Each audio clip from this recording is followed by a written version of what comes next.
Saviez-vous qu'un petit papillon de la taille de la paume de votre main est capable de voler plus de 4800 km, traversant continents et montagnes pour atteindre une destination qu'il n'a jamais vue auparavant? Ce voyage étonnant n'est pas une exception, mais la norme dans le monde animal, où des créatures minuscules et géantes entreprennent des odyssées qui défient notre compréhension de l'endurance, de la navigation et de la pure volonté de survivre. Dans le vaste théâtre de la nature, les migrations sont les actes les plus épiques, des drames de vie ou de mort qui se répètent année après année, poussés par des instincts ancestraux et la recherche incessante de ressources essentielles. Des profondeurs des océans au plus haut sommet des montagnes et des savanes africaines aux glaces polaires, d'innombrables espèces se lancent dans des voyages qui s'étendent sur des milliers, voire des dizaines de kilomètres, faisant face à des dangers inimaginables et faisant preuve d'une orientation qui dépasse toute technologie humaine. Ces traversées sont plus que de simples déplacements, ce sont des phénomènes biologiques complexes, orchestrés par le Soleil, les étoiles, le champ magnétique de la Terre et des signaux olfactifs imperceptibles pour nous. La question n'est pas de savoir s'ils migrent, mais comment ils réalisent ces prouesses d'ingénierie naturelle avec une précision et une détermination qui étonnent la science moderne. Les migrations animales sont un pilier fondamental de la vie sur notre planète, un pot rythmique qui connecte des écosystèmes distants et soutient des chaînes alimentaires complexes. Mais qu'est-ce qui pousse des millions d'individus à quitter la sécurité de leur foyer et à entreprendre un chemin semé d'incertitudes? Les raisons sont aussi variées que les espèces qui migrent, mais elles tournent principalement autour de la survie et de la reproduction. La recherche de nourriture est un moteur principal. Lorsque l'hiver recouvre de neige leurs habitats, de nombreuses espèces sont obligées de se déplacer vers des zones plus chaudes et plus riches en ressources. La reproduction est un autre impératif biologique. De nombreuses espèces choisissent des zones spécifiques pour s'accoupler et élever leurs petits, des lieux qui offrent une sécurité contre les prédateurs ou des conditions optimales pour le développement des jeunes. Les changements saisonniers de température, la durée de la lumière du jour, connue sous le nom de photopériode, et la disponibilité de l'eau sont les principaux stimuli environnementaux qui activent la réponse migratoire.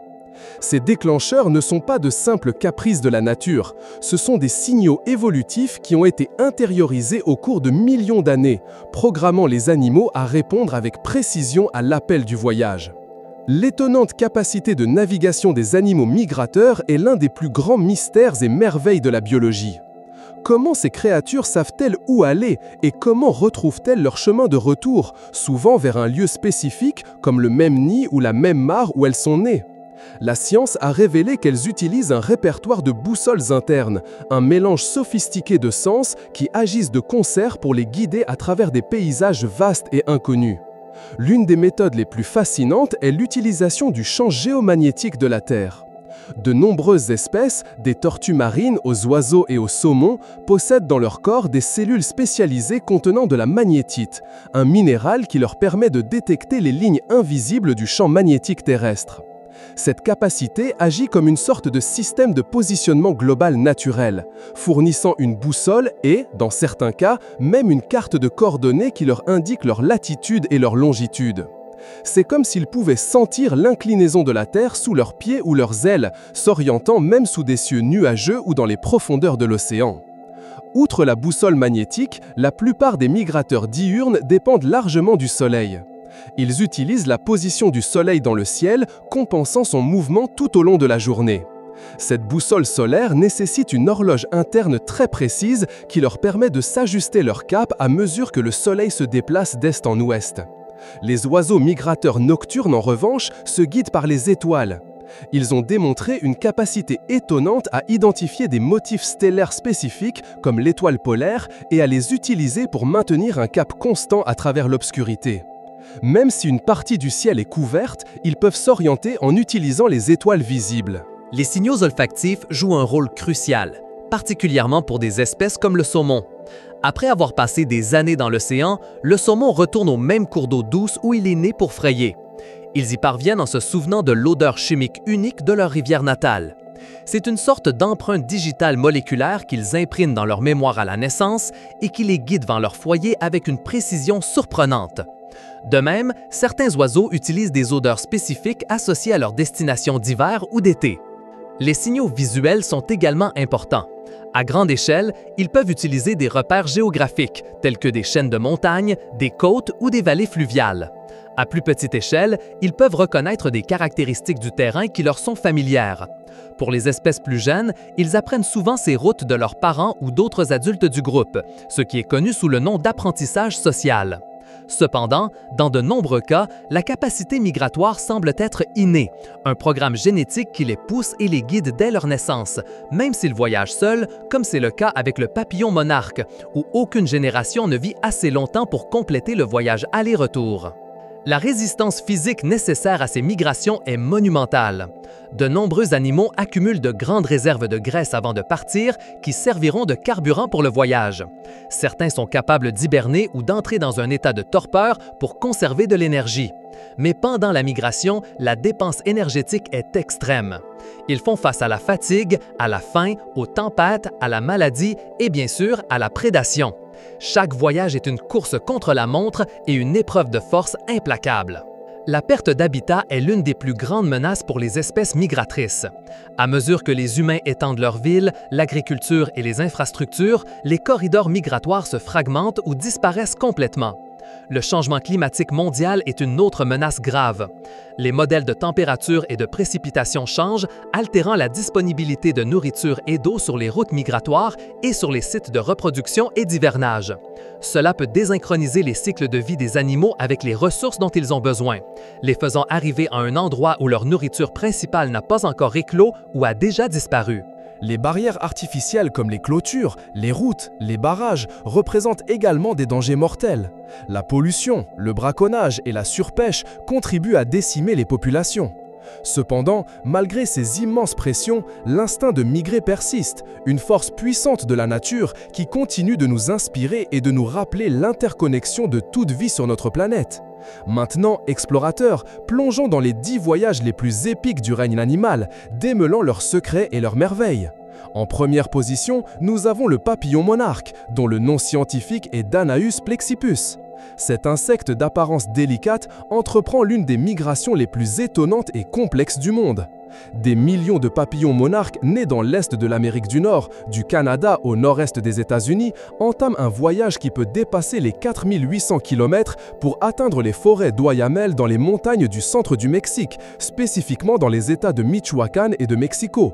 L'extraordinaire de ce voyage est qu'aucun papillon individuel ne complète le trajet aller-retour. La migration est transgénérationnelle. Les monarques qui partent du nord en automne sont une génération migratoire spéciale, la 4e génération de l'année, qui vit beaucoup plus longtemps que leurs ancêtres d'été qui ne vivent que quelques semaines. Ces papillons migrateurs naissent en automne, ne mûrissent pas sexuellement immédiatement et accumulent des réserves de graisse pour le long voyage. Ils volent vers le sud, guidés par une boussole solaire et une horloge interne qui leur permet d'ajuster leur cap tout au long de la journée. On pense qu'ils utilisent également le champ magnétique de la Terre comme repère de secours. En arrivant au Mexique, ils se regroupent en colonies massives, couvrant entièrement les arbres d'Oyamel, formant un spectacle visuel impressionnant. Ils passent les mois d'hiver dans un état de diapause, une sorte d'hibernation modifiée, conservant leur énergie. Au printemps, avec l'augmentation de la température et de la durée du jour, ils mûrissent sexuellement, s'accouplent et commencent le voyage de retour vers le nord. Elles pondent leurs œufs sur les premières asclépiades qu'elles trouvent dans le sud des États-Unis et meurent. La génération suivante de papillons monarques poursuit le voyage vers le nord, se reproduisant et mourant en chemin jusqu'à ce que la 4e génération émerge dans le nord, prête à entreprendre la migration vers le sud à nouveau. Les dangers qu'ils affrontent sont immenses. Perte de leur habitat d'hivernage au Mexique dû à l'abattage illégal, rareté de l'asclépiade, leur unique source de nourriture pour les larves, sur les routes migratoires à cause des pesticides et de l'agriculture, et le changement climatique qui altère le régime de température et de pluie. La conservation de cette migration épique dépend de la protection des forêts d'Oyamel et de la restauration de l'asclépiade. Deuxièmement, la sterne arctique ou Sterna paradisaea détient le record de la plus longue migration annuelle de tous les animaux de la planète. Cet oiseau d'à peine 100 grammes effectue un voyage d'environ 90 000 km aller-retour chaque année, ce qui équivaut à 3 fois la circonférence de la Terre à l'équateur.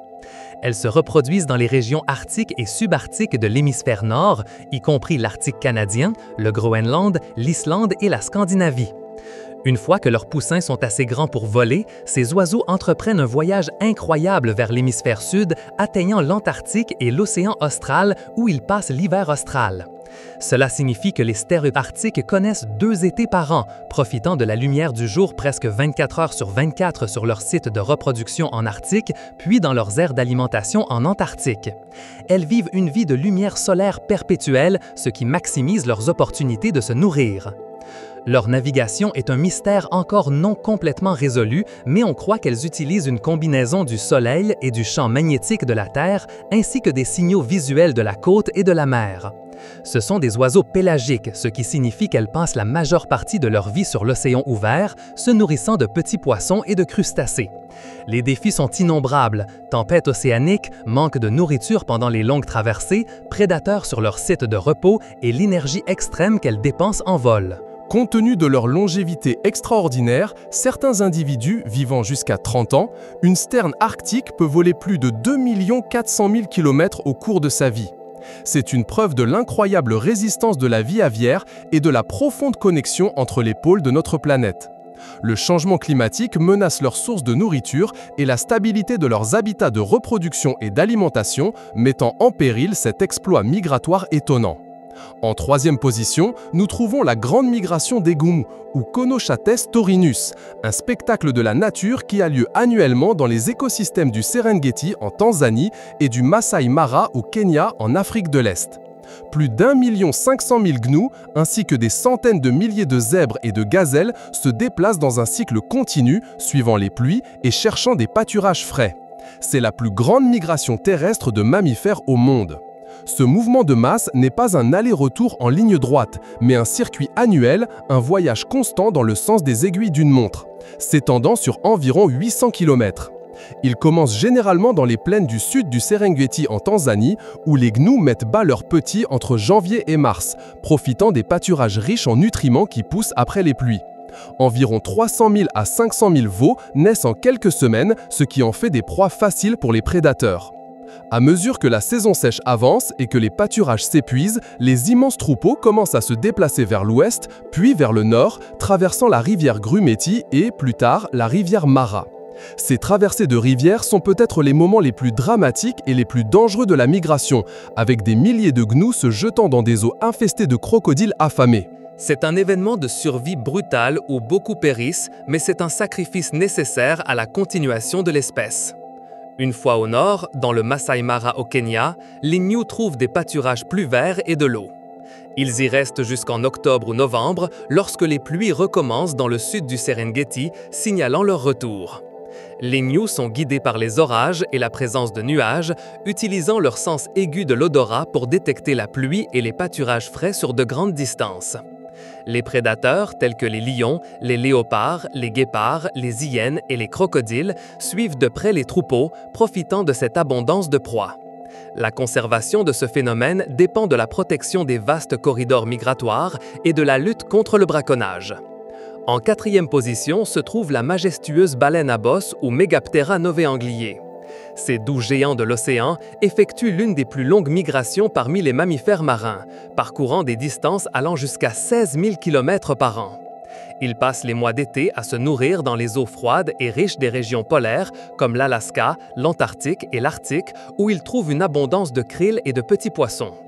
Lorsque l'hiver arrive dans les régions polaires, la disponibilité de nourriture diminue et les températures chutent.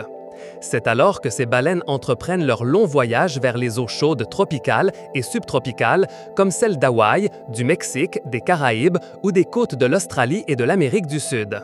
Ces eaux plus chaudes sont idéales pour la naissance et l'élevage de leurs petits. Les baleneaux, qui naissent avec une couche de graisse relativement mince, ont besoin d'eau chaude pour réguler leur température corporelle. Les baleines à bosse ne se nourrissent pas pendant cette période de reproduction dans les eaux tropicales. Elles vivent de leurs réserves de graisse accumulées dans les zones d'alimentation polaire.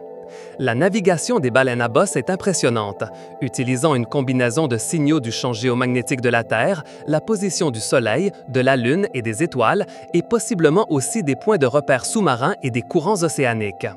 Leurs chants complexes, qui peuvent durer jusqu'à 20 minutes et être entendus à des centaines de kilomètres, sont considérés comme jouant un rôle dans la communication et la parade nuptiale pendant la migration. Les principaux dangers pour les baleines à bosse pendant leur migration sont les collisions avec les navires, l'enchevêtrement dans les engins de pêche et la pollution sonore de l'océan qui interfèrent avec leur communication et leur navigation. Bien qu'elles aient été décimées par la chasse à la baleine dans le passé, de nombreuses populations se rétablissent lentement grâce aux moratoires internationaux sur la chasse. Leur migration est un rappel de l'immensité et de la fragilité de nos océans. En 5e position, nous avons le saumon du Pacifique, en particulier l'Ancorhynchus nerca, connu sous le nom de saumon rouge. Ce poisson anadrome, qui naît en eau douce, passe la majeure partie de sa vie dans l'océan et retourne à sa rivière natale pour frayer et mourir, achevant un cycle de vie incroyablement ardu. Après avoir passé d'1 à 7 ans dans le vaste océan Pacifique, se nourrissant et grandissant jusqu'à atteindre plusieurs kilogrammes, les saumons matures sont poussés à retourner vers les ruisseaux et les lacs d'eau douce où ils sont nés. Ce voyage de retour, connu sous le nom de remontée du saumon, est l'un des exploits migratoires les plus exigeants du règne animal. Certains saumons peuvent nager des centaines, voire un millier de kilomètres en amont, surmontant des cascades et des rapides, affrontant des prédateurs comme les grizzlies et les aigles et épuisant complètement leurs réserves d'énergie. Au fur et à mesure qu'ils remontent le courant, leurs corps subissent des transformations spectaculaires. Leur peau devient d'un rouge éclatant, les mâles développent une bosse distinctive et leurs mâchoires se courbent. L'étonnante précision avec laquelle ils retournent à leur cours d'eau natale est principalement due à leur sens de l'odorat. Les saumons ont une mémoire olfactive incroyablement aiguë et peuvent détecter les subtiles empreintes chimiques uniques de leur cours d'eau d'origine. Chaque courant a une composition chimique distinctive, une sorte de signature moléculaire que le saumon imprime dans son cerveau lorsqu'il est un alevin. En revenant de l'océan, ils suivent ces signaux olfactifs comme des miettes de pain invisibles jusqu'à leur destination exacte. Le cycle de vie du saumon est un exemple de sacrifice générationnel. Après le frai, les mâles et les femelles meurent, leur corps enrichissant l'écosystème d'eau douce, apportant des nutriments vitaux pour la faune et la flore locale et préparant le terrain pour la prochaine génération. Les menaces comprennent la construction de barrages qui bloquent leur route de migration, la surpêche, la pollution de l'eau et le changement climatique qui altère les débits des rivières et la température de l'eau.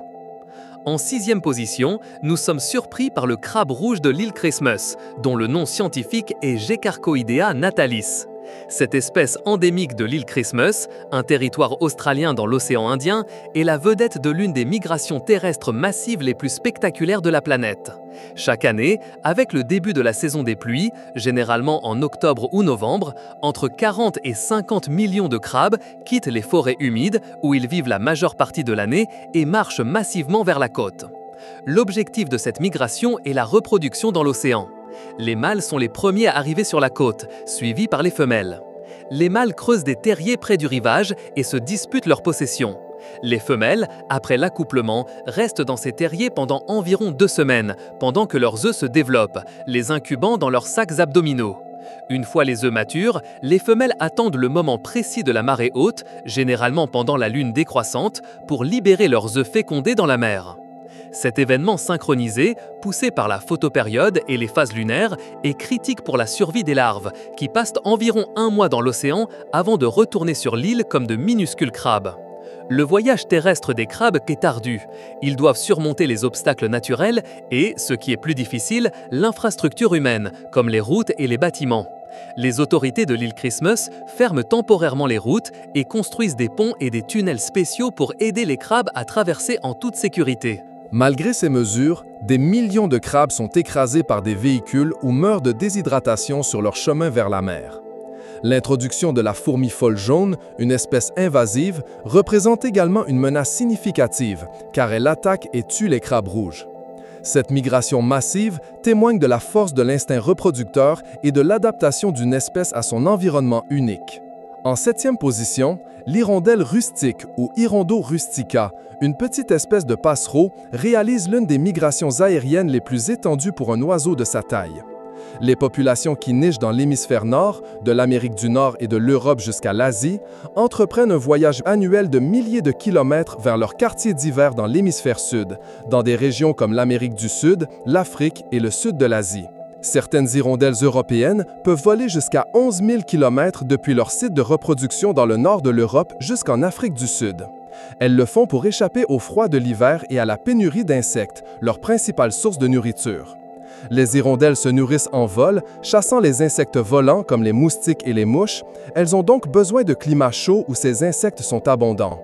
Ces oiseaux sont des maîtres de l'aérodynamisme, avec des ailes longues et pointues et des queues fourchues qui leur permettent de voler avec une efficacité remarquable.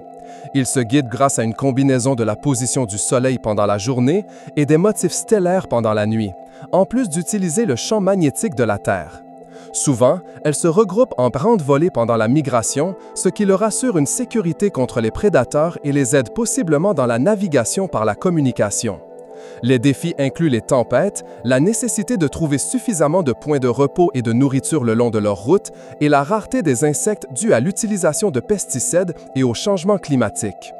Les hirondelles retournent au même site de reproduction année après année, souvent à la même grange ou maison où elles ont niché auparavant, démontrant une fidélité incroyable au lieu et une mémoire spatiale impressionnante. Leur présence au printemps est un symbole de renouveau et du passage des saisons. En 8e position, nous trouvons la libellule globe migratrice, connue scientifiquement sous le nom de Panthala flavescens.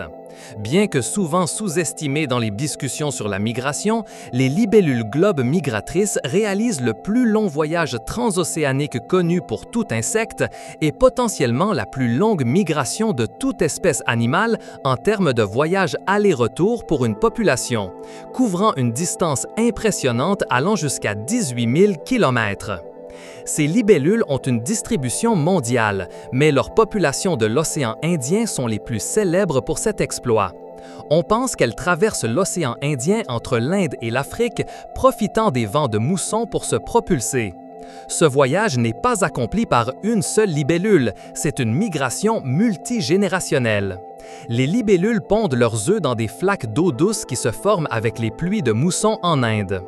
Leurs nymphes se développent rapidement dans ces flaques temporaires et une fois qu'elles émergent en adultes, elles entreprennent un vol vers l'Afrique avant que les flaques ne s'assèchent.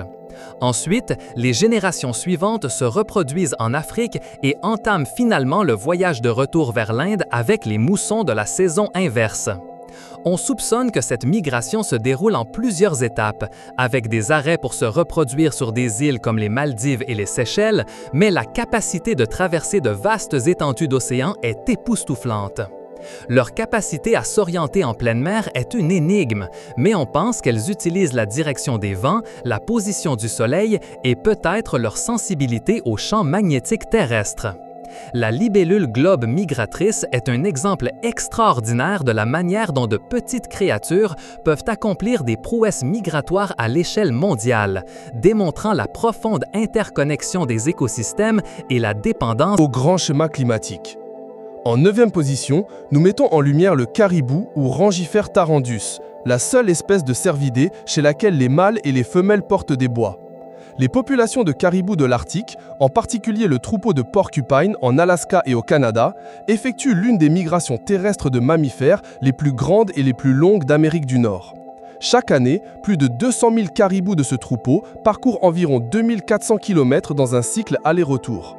Leur migration est motivée par la recherche de nourriture et l'évitement des prédateurs et des parasites. Ils passent l'hiver dans les forêts boréales et subalpines où ils se nourrissent de lichens qui poussent sur les arbres et au sol.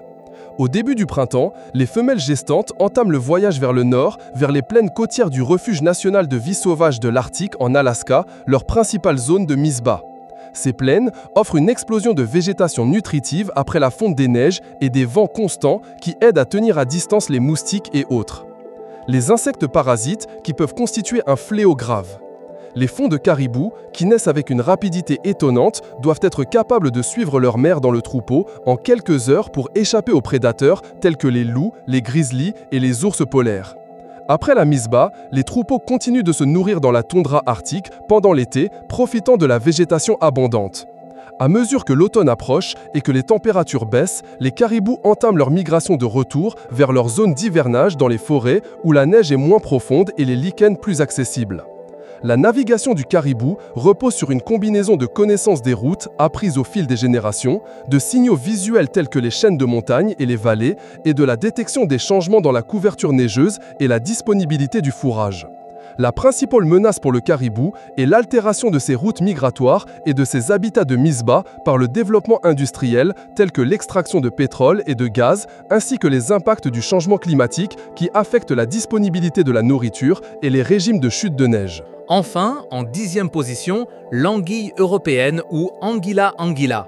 La migration de l'anguille européenne est l'une des plus énigmatiques et des plus étendues du règne animal, couvrant environ 6500 km depuis les fleuves et lacs d'Europe jusqu'à sa seule zone de frai connue dans la mer des Sargasses, une vaste région de l'océan Atlantique caractérisée par ses eaux chaudes et l'abondance d'algues sargassum. Ce qui est étonnant, c'est que le cycle de vie complet et la route migratoire en mer sont restés largement inconnus jusqu'à récemment. Les anguilles passent la majeure partie de leur vie adulte, qui peut durer de 5 à 20 ans, dans les eaux douces d'Europe. Lorsqu'elles atteignent la maturité sexuelle, elles subissent une transformation remarquable, devenant des anguilles argentées. Leurs yeux s'agrandissent, leur couleur passe du jaune au gris argenté foncé et leurs intestins s'atrophient, ce qui signifie qu'elles cessent de se nourrir. Elles accumulent de grandes réserves de graisse pour l'épique voyage à travers l'océan. On pense qu'elles entament leur migration vers la mer des Sargasses en automne et en hiver, nageant à des profondeurs considérables. Une fois arrivées dans la mer des Sargasses, elles fraient à de grandes profondeurs et meurent peu après. Les larves, connues sous le nom de leptocéphales, sont minuscules, transparentes et en forme de feuilles. Elles passent d'1 à 3 ans à la dérive dans les courants océaniques, comme le courant du Golfe, retournant progressivement vers les côtes d'Europe et d'Afrique du Nord. À l'approche des côtes, les larves se transforment en civelles ou anguillettes de verre, de petites anguilles transparentes qui commencent à remonter les fleuves et les estuaires pour y passer leur vie adulte. La partie étonnante de cette migration est de savoir comment les anguilles qui n'ont jamais été dans la mer des Sargasses trouvent leur chemin jusqu'à cet endroit, et comment les larves, sans guide adulte, parviennent à retourner aux côtes européennes. On suspecte qu'elles utilisent le champ magnétique de la Terre et la direction des courants océaniques. L'anguille européenne est en danger critique d'extinction. Ses populations diminuant drastiquement en raison d'une combinaison de facteurs. La surpêche des civelles, la pollution de l'eau, la construction de barrages qui bloquent ses routes migratoires vers l'eau douce et éventuellement des changements dans les courants océaniques et la qualité de l'eau dans la mer des Sargasses. Son histoire nous rappelle à quel point même les créatures les plus résilientes sont vulnérables à l'intervention humaine et au changement environnemental mondial. Chacune de ces 10 migrations, du délicat papillon à l'anguille insaisissable, nous offre un aperçu de la résilience et de l'interconnexion de la vie sur Terre. Elles sont les témoignages de la merveille inépuisable de l'évolution et de la force implacable de la nature. Ces voyages épiques ne sont pas seulement une question de distance, ils concernent la vie elle-même, la survie contre vents et marées, la sagesse innée qui guide des millions d'êtres vivants à travers des défis insurmontables. La prochaine fois que vous regarderez un papillon, écouterez le chant d'un oiseau ou verrez un documentaire sur la faune, rappelez-vous l'étonnante odyssée que beaucoup d'entre eux entreprennent, les kilomètres qu'ils parcourent et les dangers qu'ils surmontent. Leur existence est un fragile équilibre d'instinct, d'adaptation et d'un monde en constante évolution. Si cette immersion profonde dans les voyages les plus épiques de la nature vous a ému et vous a donné envie d'explorer davantage, je vous invite, explorateurs, à vous abonner à notre chaîne. Mettez un j'aime à cette vidéo si vous l'avez trouvée fascinante, laissez-nous un commentaire avec votre migration animale préférée et partagez cette incroyable histoire avec vos amis et votre famille. Votre soutien nous permet de continuer à dévoiler les mystères les plus impressionnants de notre planète.